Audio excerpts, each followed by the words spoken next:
À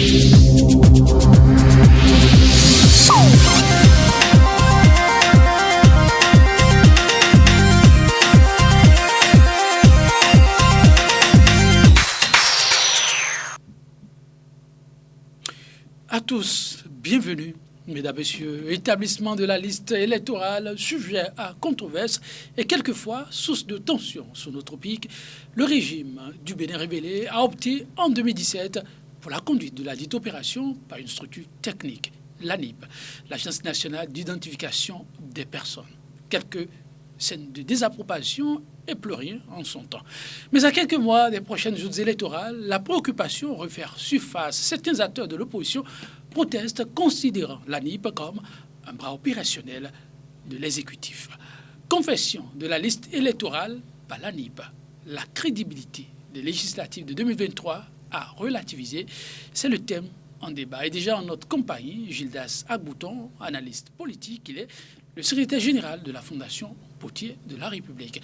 Gildas Agbouton, bonjour à vous. Bonjour Joël, bonjour aux téléspectateurs. Merci pour la disponibilité. En face de vous, Mathieu Avlessi, il est membre fondateur du BR, le bloc républicain qui n'est plus à présenter. Mathieu Avlessi, bonjour à vous. Bonjour Monsieur Etanji et bonjour aussi aux téléspectateurs. Merci à vous pour la disponibilité. Législative 2023, plus que quelques mois, le temps passe si vite. Les Béninois seront conviés aux urnes. Sujet en débat, entre autres ces temps-ci, la confession de la liste électorale. Une confession qui est en cours sous l'égide de l'ANIP. Monsieur Mathieu Avlessi, ce qu'on observe actuellement, ce sont ces voix qui s'élèvent à nouveau autour de cette mission qui est revenue de droit à l'ANIP. Comment vous l'expliquez? Merci Monsieur Etanji, vous l'avez si bien dit. Ces voix s'élèvent à nouveau. C'est pour dire que ce n'est pas du nouveau. Les voix se sont toujours élevées contre les listes qu'on élabore pour aller aux élections. Les épisodes Lépi, on en a connu plusieurs, avec beaucoup de milliards. Beaucoup de milliards, mais ces milliards ne nous ont pas amenés à ne pas dire que, voilà, à trouver que la liste serait fiable. Pour corriger la chose, la gouvernance actuelle a organisé d'abord le RAVIP. Et après la création de l'agence, l'agence qui aujourd'hui va générer l'ANIP. Le RAVIP, l'ANIP qui doit pouvoir élaborer la liste d'identification des personnes. Et qu'en bout de ligne, on trouve que de façon technique, on génère la liste des électeurs à partir, donc les personnes en âge de voter. Entendu que nous sommes tous identifiés, on génère la liste des personnes en âge de voter à partir de la liste d'identification des personnes. Je dis, techniquement, moi, ça me rassure. Techniquement, avec cette logique-là, ça me rassure. Tout est perfectible dans la vie. Cette activité est perfectible. Il y a de raisons que les gens se disent attention, attention. Et s'il n'y a pas de coquille dans la procédure juste là, s'il y en avait, alors trouve-toi les moyens d'apporter des corrections. Ce qui est en cours en ce moment, on dit allez voir les listes, faites les réclamations nécessaires. Et s'il y a arrondissement, s'il y a lieu de naissance qui ne correspondent pas à ce qui est sur votre acte de naissance, on vous réclamez pour qu'on les corrige. Comme ça, on a une liste d'identification des personnes fiables. Et dès lors qu'on a cette liste fiable, la générer à partir de cette liste-là, la liste des personnes en âge de voter serait suffisamment simple. Il n'y a pas de raison que nous ne fassions pas un peu confiance en ça. Mais nous sommes sur le terrain politique où chacun tire le voile de son côté. Les opposants disent, voilà, c'est dans les mains du pouvoir. Mais je n'ai pas connu d'épisode de l'EPI où ce ne soit pas des acteurs proches du pouvoir en place qui dirigent. Donc, encore que aujourd'hui, c'est une agence, c'est des techniciens. Ce n'est pas une personne, ce n'est pas un mouvancier désigné pour faire, mais c'est des techniciens qu'on a mandatés pour nous faire le travail. Je dis, c'est du bien, il s'agit. Faisons confiance à nos cadres d'abord pour faire confiance à nos institutions par la suite. Si on n'a pas confiance aux autres comme cadres, c'est que nous n'en sommes pas un. Si nous avons de l'expertise que nous vendons, ceux-là qui nous vendent leur expertise, vendent à notre état leur expertise, faisons leur confiance, soyons exigeants vis-à-vis d'eux pour qu'ils nous fassent un bon travail. Ce à quoi je nous exhorte ça, faisons confiance et soyons exigeants vis-à-vis de nos techniciens. Et j'ai confiance en eux, ils vont nous faire du bon travail. Ouais, un appel qu'on espère sera trop tôt entendu pour qu'on ne revienne pas longuement sur cette question. Oui, Monsieur Gildas Sabouton, comment vous l'expliquez? Ça fait 5 ans déjà. Il y a 5 ans, les politiques savaient que pour la confession de la liste qui aidera à aller aux urnes, il va falloir compter avec l'ANIP. Tout au début, on a entendu quelques voix s'élever, après, plus rien. Et puis, nous, voilà, pratiquement année à année, avec les prochaines joutes électorales, et les voix s'élèvent à nouveau. Vous savez, c'est normal. Déjà, il y a 5 ans, des voix s'étaient élevées pour dire que c'était pas normal qu'une agence comme l'ANIP s'occupe à elle seule de l'établissement de la liste électorale informatisée. Maintenant, dans le temps, nous avons eu des élections, mais qui n'étaient pas organisées avec cette liste-là. Donc, l'échéance fixée, c'est maintenant pour les élections de 2023. Donc, c'est normal que l'inquiétude soulevée il y a 5 ans pour la liste-là, qu'elle revienne sur tapis. Et nous en sommes là. Et le problème fondamental, est ce que moi je dis, c'est s'il y a un soupçon, s'il y a doute, préoccupation, tout ce que vous voulez, c'est parce que nous avons un défaut de crédibilité et de confiance et publique en réalité dans notre pays. Manque de confiance entre acteurs politiques d'un côté, et de l'autre côté, vous avez toujours ce défaut de confiance-là entre les acteurs politiques et les populations. En principe, que l'ANIP, une agence, après avoir organisé le RAVIP, après avoir mis en place le registre national des personnes, extrait la liste électorale informatisée, ce n'est pas un problème. Un peu comme en France, si le ministère de l'Intérieur organise des élections, ce n'est pas un souci majeur pour les Français. Mais ici, c'est que déjà, notre Parc-C nous rappelle que ce n'est pas prudent de confier l'organisation des élections, par exemple, à un ministère de l'Intérieur. Et dans cette logique-là, qu'une agence qui soit exclusivement sous la présidence de la République, même si c'est des techniciens qui sont recrutés dans cette agence-là, on sait comment est-ce qu'il est facile, sous le cieux ici, de mettre sous contrôle tout ce qui est technicien, tout ce qui est cadre dans le pays.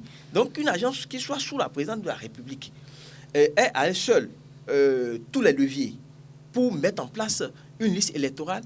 Mais écoutez, c'est trop facile peut-être pour ceux-là de faire gagner les élections à l'avance à qui ils veulent. C'est là l'inquiétude. Et cette inquiétude, elle est bien fondée.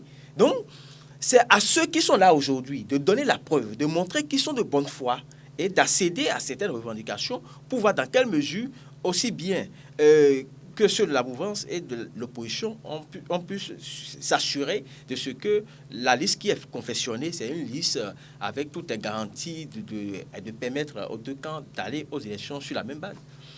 Comment cela se fait?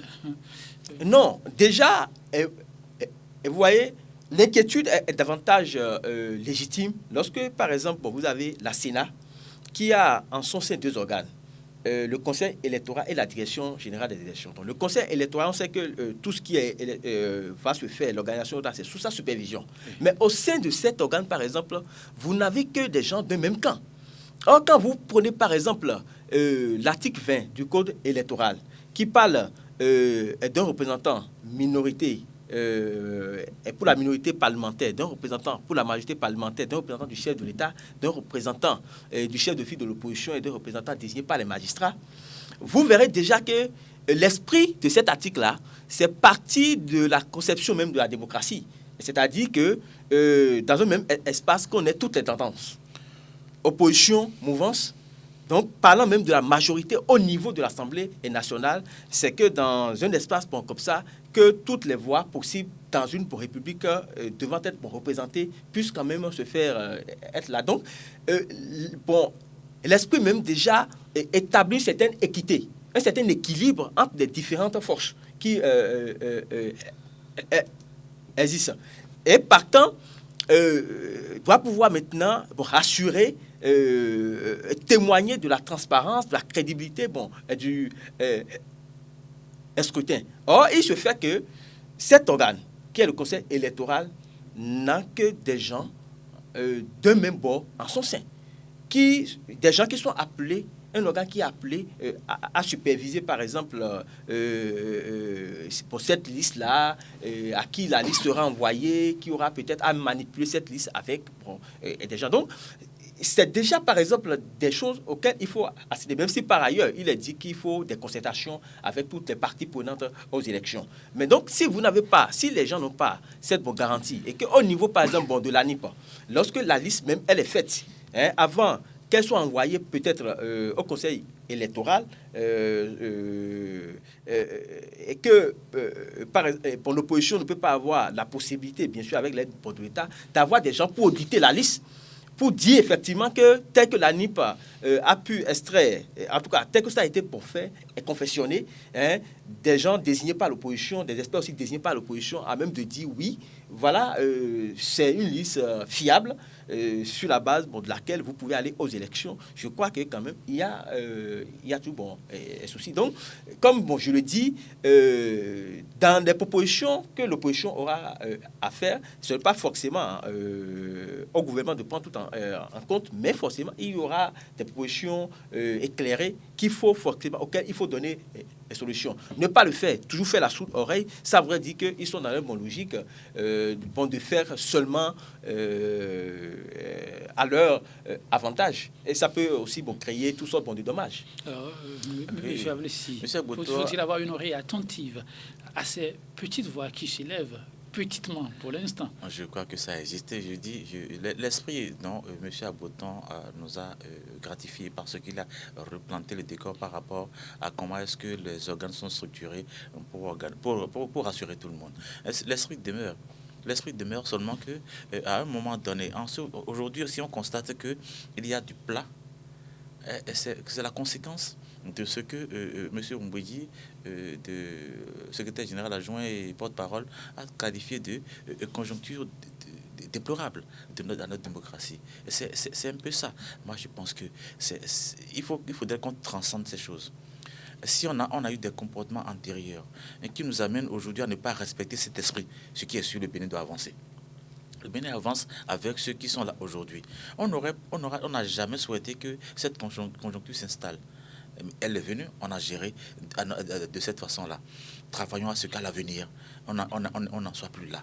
Et c'est ça, parce qu'on n'avait pas fait à dessein, on n'avait pas prévu ça. C'est venu, on gère.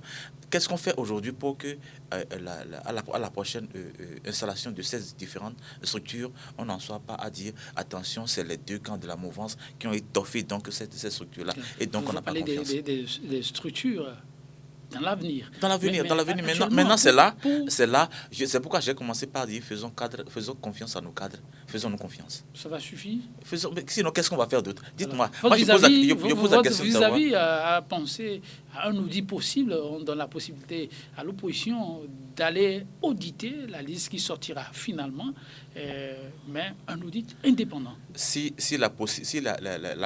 les alternatives prévoient une situation pareille, pourquoi pas? Parce que c'est de nous il s'agit, c'est du pays il s'agit. Il n'y a pas un pays pour les opposants, un autre pour les mouvanciers. On veut que ce soit bien fait. Si c'est de bonne guerre, si c'est le temps s'y prête, moi j'aurais souhaité que ça soit. Et qu'il s'assure que effectivement ce qui est là, ça nous correspond vraiment. Ce n'est pas mauvais. Nous sommes là pour faire mieux. Et si on est là pour faire mieux, c'est qu'il n'y a rien à refuter. Mais quel est le contexte dans lequel les gens sont? Est-ce qu'ils ont le temps pour? Est-ce que les dispositions prévoient? Je ne sais pas. Ça, puisque je ne sais pas, je suggère que les gens aient une oreille attentive pour trouver le temps nécessaire à ces amis de l'opposition de venir constater que ce qu'ils ont fait est scientifique et donc fiable. Et ça, ce serait une garantie pour tous, pour qu'on n'en vienne pas en bout de ligne à trouver que, voilà, il y a encore des facteurs d'exclusion qu'on a commencé par intégrer et qui affectent les uns ou les autres. Je pense que cette proposition, je l'ai entendue et je souhaite que ce soit entendu et que les gens internalisent pour voir comment ils peuvent gérer ça. Alors, pour éviter que ces petits cris, comme le disent certains acteurs politiques, ne deviennent des cris assourdissants, Oui. qu'est-ce qu'on peut déjà conseiller à chaque formation politique, vu qu'on est toujours à la phase opérationnelle, l'affichage, la possibilité aux uns aux autres de pouvoir consulter les listes, faire des suggestions. Qu'est-ce qu'on pourrait faire pour éviter de se retrouver dans des situations peut-être conflictuelles? Merci. Il revient donc aux partis politiques de fonctionner normalement avec leurs partisans. Aujourd'hui, les listes sont là. Que chacun demande à ses partisans d'aller voir si effectivement son nom est sur la liste, de faire les réclamations nécessaires avant qu'on en vienne à l'audit dont on parle. Sinon, on ira auditer, on va penser que voilà, c'est peut-être des partisans de tel. Parce que vous savez qu'à des moments donnés ici, il y a eu des appels au boycott. Et qu'est-ce qu'il y en a aujourd'hui? Et s'il y a appel au boycott et qu'on ne revienne pas à dire à ses partisans, allez contrôler pour apporter les corrections nécessaires, je crois, à l'audit, on va trouver que dans telle ou telle autre zone, il y a des partisans de tel ou tel parti qui ne sont pas enregistrés. Et si c'est fait comme ça, nous sommes en démocratie. Hein. C'est la loi de la majorité. Et ceux qui seront là inscrits vont aller voter et pour leur candidat. Et on viendrait encore à crier à l'exclusion. Travaillons à ce que cela ne soit plus nos éléments de chantage. J'appelle ça éléments de chantage parce que on a voulu.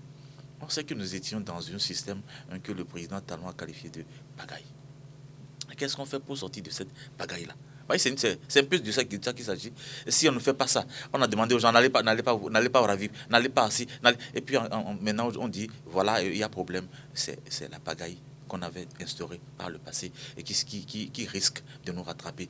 Il y a l'alternative de la correction, que les partisans de cette opposition qui avait demandé ou qui avait appelé au boycott demandent à leurs partisans d'aller faire les corrections nécessaires. C'est ce que je conseille aux partis de l'opposition, par exemple, parce qu'on sait sait de quoi il s'agit. Et parlant de pagaille, permettez-moi une petite digression. Vous savez que la pagaille est transversale. Hein. Pagaille transversale, la semaine dernière, vous avez abordé le sujet de MTN qui a voulu nous gruger. Les tests n'ont jamais dit ça. Mais puisque nos cadres aussi sont des manipulateurs, on laisse. Je vais vous donner un exemple, une petite statistique de ce que, sur seulement les transferts d'argent, excusez la digression, hein, pour parler de la pagaille et pour en venir encore à la politique. Sur les transferts d'argent, en 2017, transfert seulement d'argent. Il y a 5 services que MTN nous vend. Sur les transferts d'argent, MTN a fait un chiffre d'affaires de près de 60 milliards. Vous savez que ces 1000 transférés, ils nous retirent 100 francs. Calculez, ça fait 2%. D'accord? Des montants transférés. Donc, si on calcule les 2% des 60 milliards, ça fait environ 12 milliards. De ces 12 milliards, on dit, l'État dit, concède-moi, cède-moi 5% de ces... Et MTN va encore faire charger ce pourcentage-là avec les commissions. Vous avez dit que c'est la pagaille. C'est une digression. Cette pagaille. C'est exactement ce qui a été dit. Est-ce que l'État a clairement signifié de vos 12%? Le test est clair. Le test bon, est vous clair. avez dit que c'est une digression. On va évoluer vers la politique. Cette statistique, j'ai voulu qu'on en parle pour dire nous sommes dans le dilatoire, nous sommes dans la suspicion. Et si il n'y avait pas quelqu'un qui veuille dire corrigeons la pagaille, c'est un peu, on serait en train de faire l'épi où on confie les choses aux députés. Quelqu'un prend le lead, on se partage les sous. Et c'est ça la pagaille. C'est ce qui s'est passé. C'est un peu les pires. Vous vous rappelez ici, qu'est-ce que le président Yahi n'a pas dit de ça. Mais ça s'imposait à lui. Parce que ce sont les dispositions légales. Ça s'imposait à lui. Et les députés s'acharnaient sur ça. Il faut installer. Parce que c'est eux qui sont les démembrements. Ils vont se partager les sous. Et c'est ça, ça prend les milliards. Corrigeons. Et quelqu'un dit, corrigeons. Mettons en place une agence qui fasse ci. Et maintenant, on trouve que l'agence est encore là. Parce que c'est ça. Hein. Je vous ai dit que même le président, malgré que ce soit les 2 blocs qui lui fournissent les députés, il est mal entouré. Parce que c'est les pagailleurs d'hier là qui sont là. Et il a voulu les corriger. Ils ne sont pas contents. Est-ce que vous savez comment ils ne sont pas contents. Et donc, c'est comment faire pour que ça revienne encore dans leur giron qui les préoccupe. L'agence fait du travail scientifique. En tout cas, je l'ai décrit tout à l'heure. Si tant est qu'on nous a tous identifiés. Tous les bénéficiaires sont identifiés. Et que de cette identification, on nous génère la liste des personnes en âge de voter. Qu'est-ce qu'on peut faire mieux?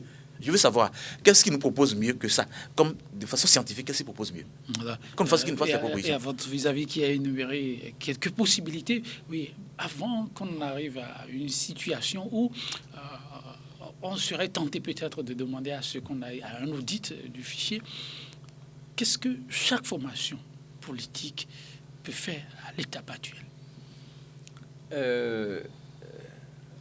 Oui, mais rapidement avant, c'est déjà bien que M. Avlessi lui-même reconnaisse que bon, les cadres béninois, pas eux tous, mais certains sont assujettis à la manipulation. Moi, à la date d'aujourd'hui, je ne sais pas quelles sont les marges de manœuvre en termes d'autonomie, d'indépendance de ceux qui gèrent l'ANIP vis-à-vis au pouvoir en place. Parce que tout à l'heure, j'ai bien dit, c'est une agence qui est rattachée à la présidence de la République. Et ça veut dire énormément beaucoup de choses dans le contexte actuel béninois. Maintenant, pour revenir à votre question, c'est vrai, déjà en janvier, le peu responsable de l'ANIP avait annoncé que courant février-mars, il devait avoir un nouvel enrôlement au RAVIP qui allait déboucher sur la réalisation de la Ponlei. Donc c'est dit que les partis politiques devaient avoir, en tout cas, une certaine marge de manœuvre aussi à s'organiser pour faire en sorte que les militants, les populations de façon générale aillent massivement dans leur quartier, dans leur village pour consulter les listes affichées. Ceux qui n'avaient pas fait le RAVIP, c'est le temps maintenant pour eux de le faire. Donc les partis politiques aussi doivent s'investir davantage dans ça pour amener les populations à aller vers les trucs qui sont installés pour l'ANIP. Mais seulement que vous constaterez avec moi que il y a un souci en termes de déploiement d'argent par l'ANIP. Vous avez en termes d'équipe, pareil, dans des zones moins développées que dans les zones où il y a une forte concentration. Et donc, je me demande si le temps imparti, les 1 mois là, ça suffit par exemple pour faire le travail de fond en comble dans une ville comme Porto-Novo, Cotonou encore, et Calavi. Parce que, je le dis pourquoi, si les gens devaient arriver vraiment à faire pour le travail, bon, vous verrez l'affluence qu'il y aura, vous verrez... vous voyez le nombre de personnes qui vont sortir pour aller et autres. Or, en termes de temps, on se demande si et d'argent pour rester dans le temps, si ça peut réellement faire le travail. Et mieux que ça, vous allez constater aussi avec moi que même l'article 120, si je ne me trompe pas, dit que la LEI est extraite du registre national. Le travail qui est fait, c'est le résultat du travail qui est fait sur le territoire national et au niveau des représentations diplomatiques et consulaires. Oui. Vous avez vu que dans la semaine, il y a les Béninois de la diaspora qui ont commencé par dire mais nous sommes marginalisés, nous sommes laissés en rade. Parce qu'à la date d'aujourd'hui, c'est vrai qu'il y a déjà un début pour mettre, en tout cas, pour que les Béninois de l'intérieur se rattrapent, puissent être insérés dans le registre. Mais ceux de l'extérieur, par exemple, qui sont aussi des Béninois, et non seulement pour figurer sur la liste électorale, mais qui doivent aussi avoir d'autres services d'état civil. Mais à la date d'aujourd'hui, on se rend compte que l'ANIP n'a plus rien fait. Parce que certainement, il y a quelqu'un qui détient la bourse du pays qui estime qu'il ne faut pas envoyer des gens à l'extérieur pour aller recenser nos frères qui sont là-bas. Donc, on se sent que... excusez-moi, on remarque que l'ANIP n'a pas réellement peut-être, disons, de décider de dire, oui, j'envoie, peut-être je recrute 50 agents aujourd'hui que je vais déployer peut-être par région ou bien dans des ambassades, consulats pour faire ce travail-là. Parce qu'effectivement, pour que ce soit fait par l'ANIP aujourd'hui, il faut que quelqu'un le décide. Donc, et tout ça là, l'un mis dans l'autre, on se rend compte que et c'est ça, la vraie pagaille dans un pays démocratique. Parce que même si on était dans une pagaille, monsieur Joël, c'est que et qu'en démocratie, et que les gens pensent, et que quelqu'un pense que tout ne tient qu'à sa seule volonté, et que tout ce qui est décision politique ne peut que venir de lui, ce n'est ni moins aussi bon de l'entêtement, c'est de la pure pagaille. Il faut qu'on le comprenne.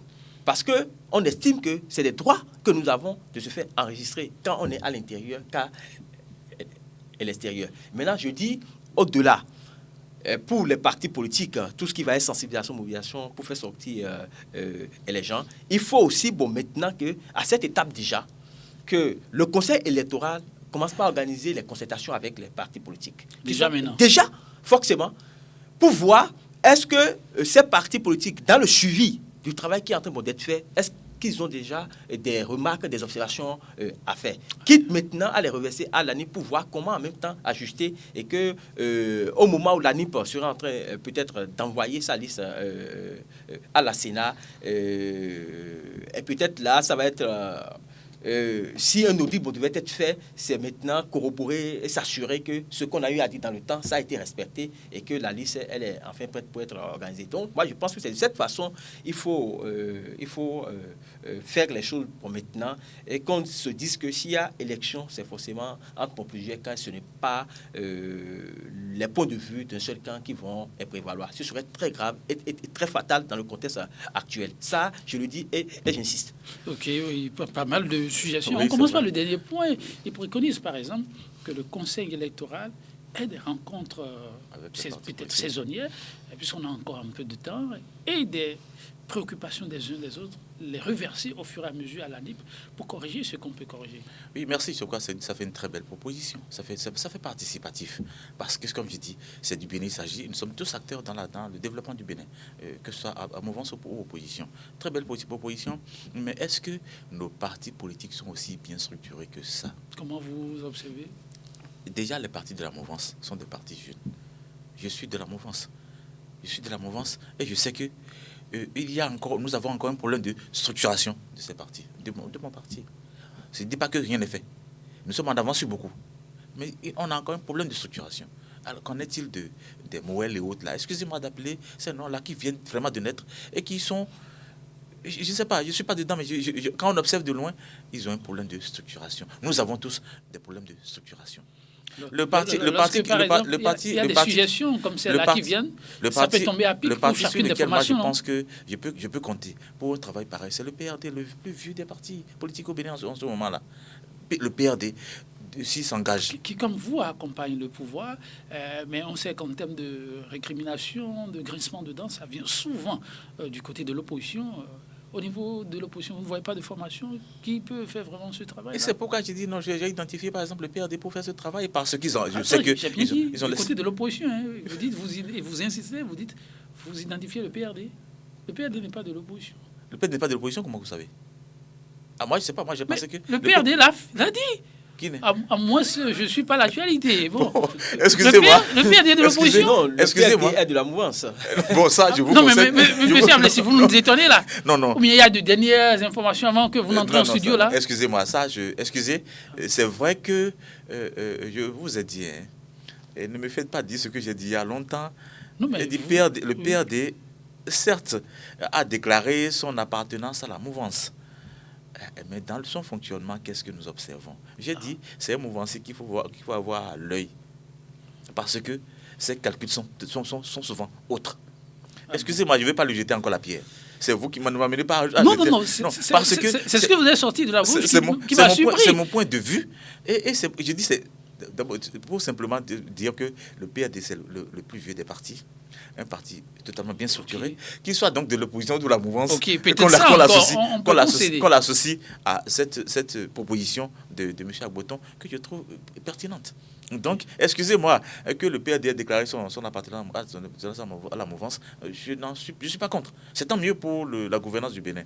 Bon, maintenant, le reste, laissons le temps de voir. Ok. Alors, pour aller peut-être vers d'autres formations, des formations de l'opposition sur l'échiquier aujourd'hui, Dieu sait qu'on en compte un certain nombre. Par rapport à cette proposition, ça peut bien servir. C'est ça, le parti de Mandougou, comment on l'appelle déjà? Les démocrates, s'ils sont aussi structurés que ça, c'est une belle proposition. S'ils n'ont pas idée, ils n'ont qu'à suivre l'émission et prendre cette proposition de M. Agboton, que je dis, je trouve vraiment pertinente. Mais lui, il fait la proposition. Il a parlé du conseil électoral, les formations politiques. Ils vont faire la démarche. Parce que si le conseil n'a pas l'idée, et que sur ces parties-là, écrivez pour dire attention, voici notre proposition. J'ai dit, pour tout globaliser, c'est du Bénin il s'agit. Qu'est-ce que nous apportons à la constitution du Bénin? Cette proposition venant d'abord, il a analysé à son niveau, béninois, il fait la proposition ici pour que ces acteurs s'en saisissent. S'il ne peut pas s'en saisir, pour voir, attention, l'autre ne fait pas, alors il faut qu'il ne fasse pas. Pour, en fin de compte, les confondre, parce que si l'organisation ne fait pas et que les partis politiques font la démarche, il ne faut pas. On a fait ci, voilà ce qu'on nous a réservé comme réaction. Ce serait tant mieux. Mais qu'ils ne fassent rien, attendant que c'est les autres qui fassent, il faut qu'ils se justifient en disant j'ai fait ci, mais je n'ai pas eu la réponse. C'est ce à quoi je les exhorte. partie de l'opposition comme de la mouvance. Parce que en bout de ligne, c'est encore tous. L'opposition crie, la mouvance crie, et ainsi de suite. Parce que nous sommes dans la pagaille qu'on veut corriger. L'élan, c'est pas avec ces acteurs-là qu'il faut corriger. Parce que ces acteurs-là, excusez-moi, je ne vais pas continuer. C'est pas avec eux. C'est des gens comme Auton, c'est beaucoup d'autres qui sont prêts à faire le travail. Et donc, il faudrait que les gens réfléchissent, que les états-majors des partis se disent, ces acteurs de la pagaille qu'on a vu tout le temps là, c'est pas eux qu'il faut pour corriger le Bénin. Voici des propositions qui viennent de jeunes. Ok. Ils sont certainement à l'écoute là. Non, moi je ne dis pas nécessairement moi, mais ils sont encore là. Ces acteurs dont vous parlez. Oui. Alors, non, autre proposition oui. qui auront retenu votre attention dans le chapelet de propositions faites par M. Agbouton. Bon, en dehors de ça, moi, celle-là est pertinente et me paraît déterminante. Alors, lorsqu'il parle, par exemple... Après ça, il a parlé de l'audit. Bon, l'audit, c'est encore il a fait plusieurs propositions. Je reviens sur l'audit, vous en avez parlé tout à l'heure. Je reviens sur la problématique de la diaspora. Elle qui voudrait bien prendre part au scrutin. C'est un débat déjà qui se mène au niveau des formations. Par exemple, la vôtre.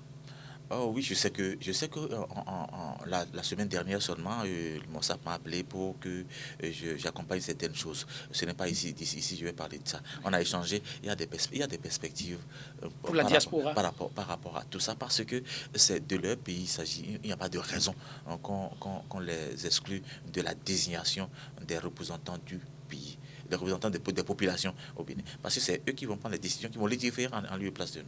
Donc je crois qu'il y a des possibilités de rattrapage de cette coquille qui est en train de s'insérer dans le fonctionnement de la NIP. Ça va se corriger. Toutefois, moi je me dis, est-ce qu'on a besoin vraiment de recruter ici? Est-ce que dans les représentations diplomatiques, on ne peut pas identifier des gens pour faire le travail? Donc, on n'a pas besoin de reverser. On n'a pas besoin aujourd'hui, en ligne, tout se fait en ligne. On identifie quelqu'un de bien dans chaque représentation et on lui donne un segment géographique sur lequel il intervient pour reverser. C'est aussi simple que ça. Ça ne prend pas beaucoup de temps. Et je crois que cette proposition, si on ne la prend pas en compte, moi je ferai partie de ceux qui vont crier que attention, il y a exclusion des pays noirs qui veulent bien exprimer leur suffrage et qu'on a écarté de cette expression-là. Ça, c'est des droits et qu'on doit réclamer. Et donc, je réclame en lieu et place de ceux-là que le pouvoir prenne les décisions, prenne comment on appelle-t-on, trouve la formule pour que nos frères ne soient pas exclus de cette expression, de l'expression de ce droit. On fera le point en son temps. Monsieur Agbouton, vous évoquez aussi une situation. Est-ce que la NIP a les moyens, et vous avez même semblé dire non, pour ce que vous observez, pour que le recensement en un mois puisse se faire convenablement si les électeurs sortent pour pouvoir se faire enrôler? Déjà, pour ce qui est en train d'être fait, dites, de votre constat, y a-t-il de l'engouement de la part de ces populations? Les gens sortent-ils? C'est vrai qu'il y a seulement quelques jours que ça a démarré. Mais à la date d'aujourd'hui, on ne sent pas encore cet engouement-là. Plusieurs raisons peuvent l'expliquer. Vous savez, la morosité économique dans le pays, les soucis financiers des uns des autres, la mévente dans le pays, tout ce qui fait que les Béninois courent à gauche, à droite. Bon, pour la plupart, ils vous diront qu'ils n'ont plus la tête à ces genres de choses et que même s'ils allaient s'inscrire, qu'est-ce qui prouve que ils auront la latitude de faire le choix qu'ils veulent. Donc, pour ça, on avait dit que les actes que nous avons eu à poser dans le passé, en termes par exemple d'exclusion, que ça nous poursuit encore là maintenant. Parce que certains se disent que oui, il y a toujours possibilité pour ceux qui sont au pouvoir aujourd'hui d'exclure, même s'ils me disent d'aller, c'est juste peut-être parce qu'ils veulent que nous, on aille arrondir et compléter leur liste pour qu'en son temps, ils soient amenés à parler d'un fort taux de participation, donc qui n'ont peut-être pas intérêt à le faire. Donc en cela également, les partis politiques d'opposition doivent être à mesure de convaincre leurs militants, de convaincre les populations, les personnes, les gens qui disent ça. Mais encore faudrait-il qu'eux-mêmes, en tant que parti politique, ils aient la garantie qu'ils participent réellement à ces élections. Parce qu'à la date d'aujourd'hui, rien n'est réellement clair dans le pays. On ne sait pas ce qui va pour se passer. Est-ce que le laboratoire pour de la rupture n'est pas encore à pied d'œuvre pour nous faire sortir quoi? Vous entendez par exemple le secrétaire général adjoint, porte-parole du gouvernement, dit que les partis pour l'opposition iront aux élections, mais c'est de la pure incantation. Non, s'il te plaît, c'est Aboton. Hier, j'ai suivi monsieur... Wilfried Darnéan-Mbouidi. Non, c'est le parti, j'oublie son nom, il a été directeur de la Sonacop, là. Ah, monsieur Irénée Agossa. Agossa, il a eu son récépissé. Et je crois que... Vous parlez de personnes différentes, là. Non, je crois que c'est... Il est du RLC, formation de l'opposition. Voilà, oui. C'est pour dire que chaque acteur devrait pouvoir faire aujourd'hui des démarches administratives qui leur permettent d'avoir leur papier qui les qualifie à aller aux élections. S'ils ne le font pas, et en fin de compte, on trouve que voilà, il y a exclusion. Là, je dis, je ne serai pas d'accord avec eux. Je suis heureux qu'il l'ait fait. Je suis heureux que beaucoup, les démocrates, soient en train de faire les démarches, j'aurais appris. Et qu'ils le disent. Moi, je crois. Démarches pour quoi encore? Démarches pour se qualifier, je ne sais pas. Il y a des démarches, et je crois que là, Irénée l'a dit hier, il y a des démarches administratives qu'il faut faire. Qu'il a dû faire, lui, pour en être là où il est. Les démocrates ont encore des démarches administratives? Ça, je ne sais pas. Je suppose. Il y a toujours quelque chose à faire. Non, tout ne se passe pas comme par le passé. Bon, voilà, c'est juste... Oui, dans la Constitution, par exemple, peut-être des candidatures. Voilà. Donc, il y a des démarches à faire. Et puis après ça, la confession des listes à leur niveau. Je crois qu'il y a encore... Je ne sais pas si c'est suffisamment lourd. C'est suffisamment lourd. Et je demande aux gens de s'activer tout de suite. Il ne faut pas qu'ils attendent au dernier moment pour créer ce qu'on a toujours entendu. Et parlant de l'engouement, je crois que c'est encore les partis politiques. M. Aboton l'a dit. En ce moment, est-ce que les gens ont l'information? Les gens n'ont pas... Les gens se préoccupent de leur quotidien. Maintenant, vous qui pensez, vous qui voulez qu'ils portent leur suffrage sur vous, il vous revient d'aller vers eux, leur dire attention, chers amis, chacun dans sa zone. Parce que c'est des élections législatives, il s'agit. C'est segmenté. Et chacun sait là où il a pouvoir d'action, là où il a ses électeurs, qu'ils aillent vers eux. Ceux qui ne sont pas députés et qui pensent qu'ils veulent être candidats dans une zone donnée, qui travaillent à ce qu'il y ait effectivement cet engouement-là au fin de la correction de la liste. Et s'il y a ça, s'ils le font vraiment, la liste sort. C'est leur façon d'affecter le taux de participation. Si, entre-temps, les gens n'étaient pas allés voter. Je ne sais pas. C'est une façon d'éprouver la gouvernance. Ils n'ont qu'à faire le travail à la base. Je les exhorte à faire le travail à la base, à demander à leurs électeurs d'aller se faire enrôler, d'aller faire les corrections. Et je crois qu'en bout de ligne, on aura de raison de dire ci ou ça. Moi, vous savez que ce qui crève les yeux, je ne m'envoile pas la face. Si ça se passe comme ça, et que voilà, on se rend compte que sur les listes, les gens ne sont pas venus, on va constater qu'il y a faible de participation. Et ça, c'est éprouver la gouvernance. Et je les exhorte à ça, pour que nous avancions. Et c'est vrai que la démocratie, il n'y a pas un taux de participation qui valide ou invalide une élection. Mais au moins, on va dire, voici ce qui est. Et ils auront de raison de dire, il y a quelque chose qui ne va pas au plan social. Au plan de la gouvernance, de notre démocratie, il y a quelque chose qui ne va pas. J'aurais souhaité qu'on nous éprouve. Non. Et le taux de participation, c'est quand même un facteur d'appréciation qui montre l'implication des populations dans ce qui se fait politiquement et publiquement. Et c'est très important. Maintenant, pour finir sur ce chapitre rapidement, sur ces questions, je pense que les trois partis politiques qui se sont partagés auxquels le gouvernement a partagé l'argent public. C'est quoi ces formules? Non, écoutez, après les élections législatives, le financement public. Ah, ok. Le terme, voilà. On comprend maintenant. Bon, je crois que... Il fallait utiliser le terme approprié. Voilà, donc il y a eu des partis politiques qui ont eu droit à ce financement-là, qui ont eu quand même l'argent. Je crois que c'est le moment aussi pour ces partis-là de mettre les pieds à l'étrier, de descendre, de faire davantage de travail, parce qu'on ne les sent pas. Et finalement, on se dit, mais depuis ce temps où ils ont pris les sous, on les a vus, on a donné des millions d'euros. Qu'est-ce qu'on en a fait? Qu'est-ce qu'on en a fait? Pendant que des jeunes sont là au chômage, peut-être n'attendent qu'une unité de production dans leur village pour 100 millions, mais quand on donne à des gens qui sont déjà des postes, qui prennent déjà des indemnités, des salaires mirobolants, tel qu'on le sait, et qu'aujourd'hui... Vous n'exagérez pas. Non, on sait pourquoi. C'est à quoi c'est dédié. Moi, je vois Yetongi. Monsieur Yetongi, moi, ce que je vous dis là, je vous le dis en tant que citoyen béninois. Parce que je ne suis pas d'accord de cette façon de le faire. Et je le dis à qui de droit et qui comprennent. Non, et que les Béninois, surtout les jeunes, il faut que c'est des questions sur lesquelles on ne doit pas faire tout là. Parce qu'il faut que pour maintenant, la pagaille s'arrête. Que ce soit au niveau des populations, mais également au niveau des gouvernants. Non, je suis d'avis, M. Agboton. Je crois que qu'est-ce qu'on fait de l'aide aux partis politiques, les trois qui ont bénéficié de l'aide, qu'est-ce qu'ils en font? C'est pour le fonctionnement des partis. Et ça, c'est une activité du parti.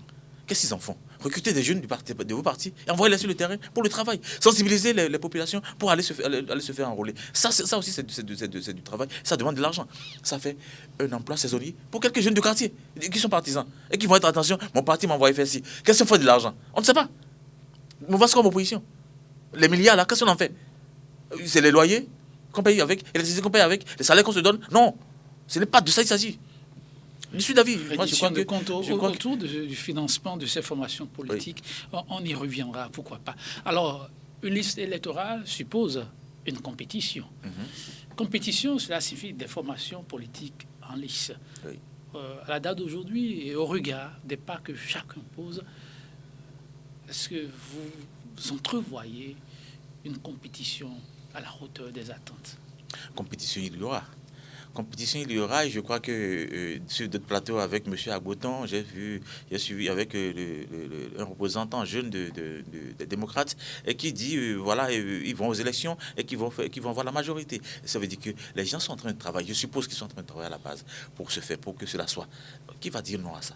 Qui va les empêcher de travailler à la base pour que les suffrages se portent sur les démocrates ou bien ci ou ça? Donc, qui travaille à ça? Moi, je pense qu'il y aura compétition. Mais s'il y a des démarches administratives à faire tout de suite, qu'ils se mettent au travail, qu'ils n'attendent pas les dernières heures. Un peu comme nous, en population, on dit on a ouvert liste maintenant pour correction. Vous allez voir, personne n'est allé, hein, mais les 2 derniers jours, vous allez voir que ça va abonder. On sera obligé de faire encore une prorogation de... Non, arrêtons de nous comporter comme ça. Arrêtons de nous comporter comme ça. Travaillons, gérons le temps. Et avançons sans perdre de temps. Au dernier moment, c'est pas bien. Ils vont attendre le dernier moment. Après, on va trouver que, attention, nous sommes allés, on ne nous a pas pris, on a attendu jusqu'à 1 heure, on a fermé. Non, arrêtons. Alors, soyons des exemples pour nos populations. En 2019, c'était dit sur tous les toits, compétition, il y aura. Même le premier magistrat l'avait presque. Tout à fait, mais il avait la volonté pour ça. Mais il se fait que c'était fait que les gens n'ont pas fait les démarches. Attends. C'était les gens. C'était les partis de l'opposition. Ils n'ont pas fait les démarches à temps. Les partis qui ont fait les démarches se sont vus qualifiés pour aller aux élections. On a vu. FCB est venu après. Comment on appelle-t-on Nous sommes là en 2019. Élection présidentielle. On a vu, comment on appelle-t-on le parti de René. Nous travaillons à confondre les autres. Travaillons à confondre les gouvernants. Moi, j'ai dit, quand ça me crève les yeux, je vais dire attention, il y a quelque chose qui va pas. Alors, pour que la compétition soit ouverte, oui, la balle est dans le camp des acteurs de l'opposition. Les acteurs de tous les partis politiques. S'il y a des partis les partis de la mouvance sont un peu plus structurés que les autres. Et donc, j'exhorte principalement les partis de l'opposition pour qu'on ne vienne pas nous crier encore, à nous rabâcher dans les oreilles l'exclusion. Travailler les démarches administratives, respecter les dispositions légales. Pour qu'en son temps, on ne dise pas... Moi, si on a les preuves qu'on a tout fait et que exprès on a exclu, je vais les défendre. C'est ça. Vous m'obligez encore à vous poser une question avant d'aller vers M. Agboton. En 2019, quand vous les observez, vous voyez des gens qui n'ont vraiment pas mouillé le maillot, c'est ça? Les partis de l'opposition. Oui. Bon, ça fait trop d'incantations. M. Agboton l'a dit, parlant de... Mais ça fait trop d'incantations. Parce que quand j'avais suivi le jeune de démocrate, dire ce qu'il avait dit la dernière fois, je n'ai pas gardé son nom, dire ce qu'il avait dit, j'ai dit, mon cher, c'est un peu trop prétentieux de dire ce que tu dis là. Va travailler à la base. Il faut voir dans quelle mesure vous allez même conjuguer des efforts et aller en bloc quelque part. Je ne sais pas comment ça va se passer, parce qu'il y a encore les barrières de 10%. Oui, M. Agboton, voilà, compétition en 2023. Quelles sont les balises qui peuvent rassurer de ce que oui, cette fois est la bonne?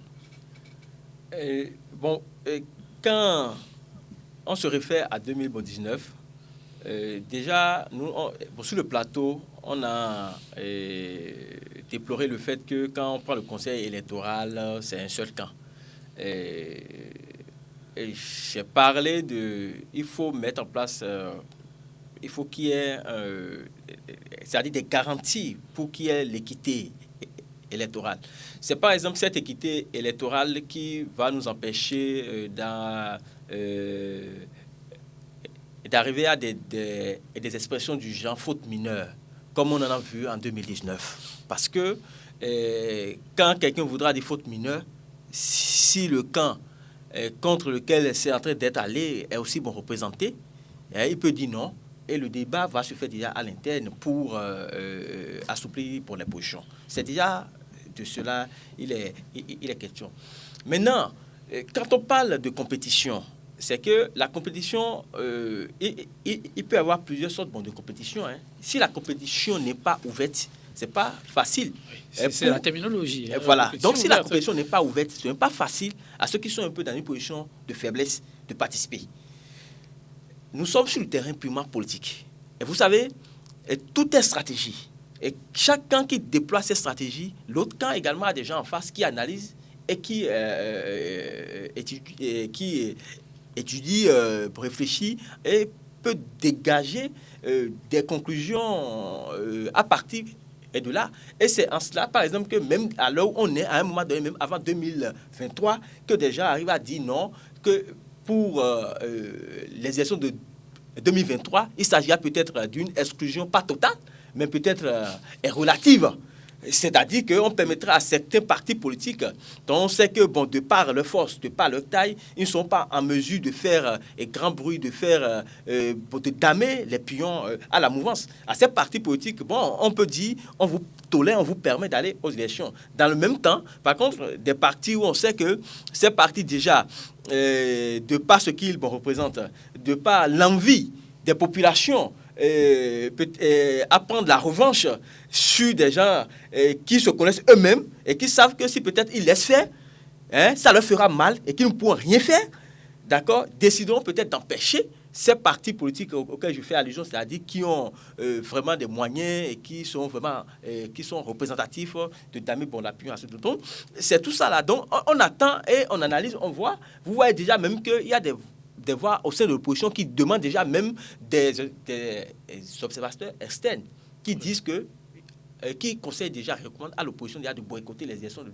2023 parce que toutes les garanties ne seraient pas encore réunies. Donc, moi, je continue toujours pas dire, et je le répète encore une fois pour dire que, oui, il revient, c'est au président de la République, il revient à partir de ce talent de montrer qu'il est dans une posture aujourd'hui d'aller à la compétition.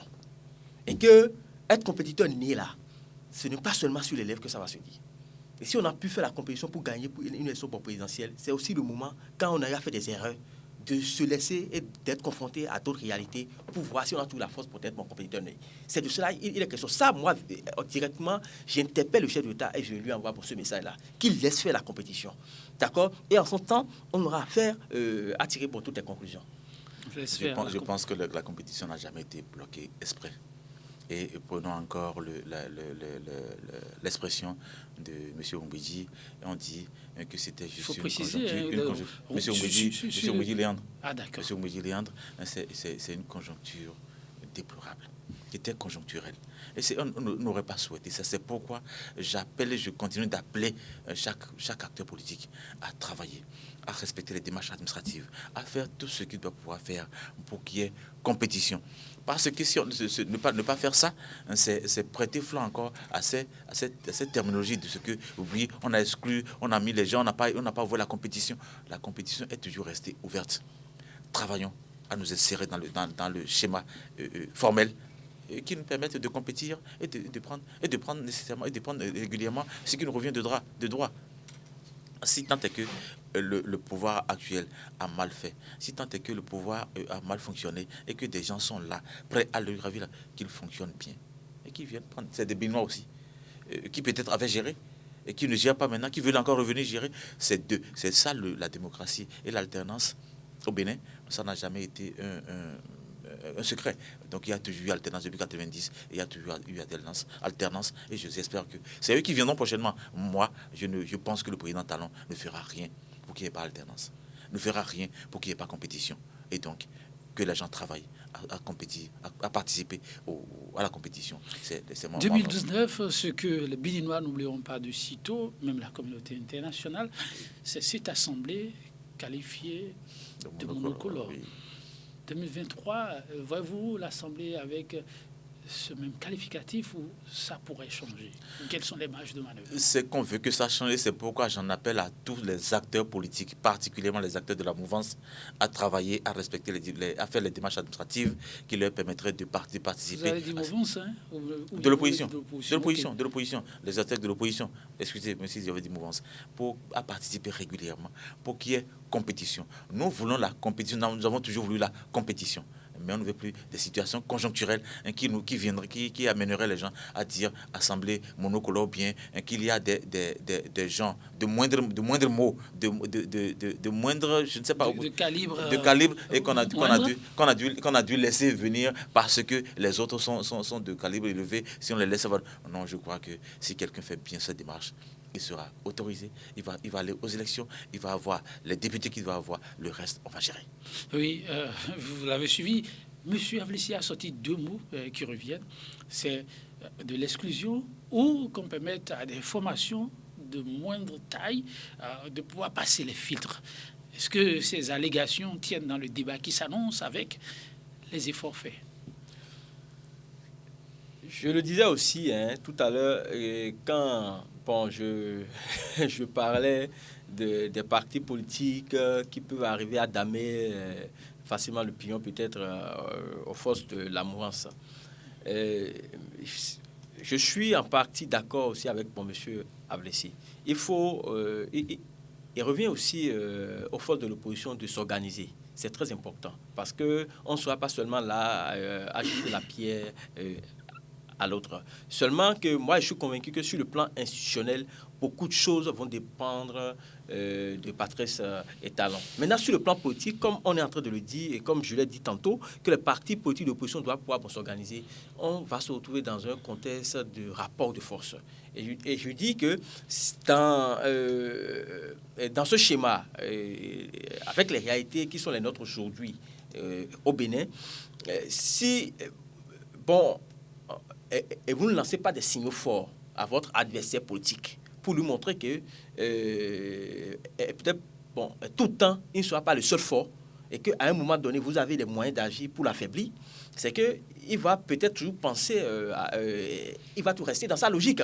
Donc, ça demande à ce qu'aujourd'hui, l'opposition travaille davantage, déploie des moyens, et qu'en plus de cela, tous ceux qui aspirent à ce que nous n'ayons pas, c'est-à-dire, je parle maintenant des populations, je parle des jeunes, je parle des autres forces vives, qui aspirent à ce que nous n'ayons plus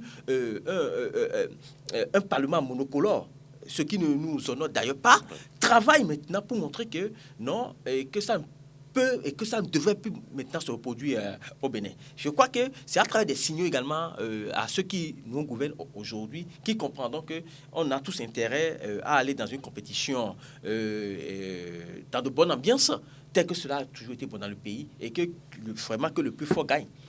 Alors, 2019, ce fut un scrutin avec des notes de désespoir et des scènes de violence. 2020, les scènes de violence étaient au rendez-vous. 2021 également. 2023, le Bénin pourra-t-il, d'après vous, renouer avec des élections festives? Oui, les élections festives, il y aura si les acteurs aujourd'hui. Parce que les violences, ce n'est pas les instigateurs des violences, ce n'est pas les populations à la base. Ce sont les partis politiques, particulièrement de l'opposition. Les zones où il y a violence, vous savez que c'est les zones où les partis politiques de l'opposition ont des ancrages. Donc moi je crois qu'ils n'ont qu'à faire le travail nécessaire qui leur permettrait de faire voter leurs partisans dans ces zones. Et personne n'empêcherait qu'ils aillent voter. Et comme ça, ce faisant, c'est qu'on n'aurait plus à avoir les violences, première chose. Et seconde chose, ils seraient représentés normalement au niveau de l'Assemblée pour qu'on ne vienne pas nous qualifier encore d'Assemblée nationale monocolore. Ça n'honore personne, ça n'honore pas ceux qui sont là aujourd'hui.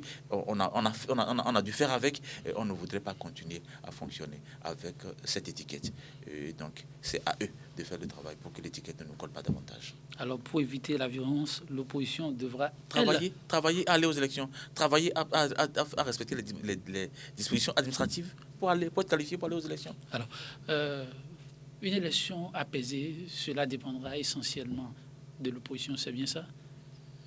Non, je ne pense pas. Et d'ailleurs, je ne suis pas d'accord avec mon monsieur Ablessi.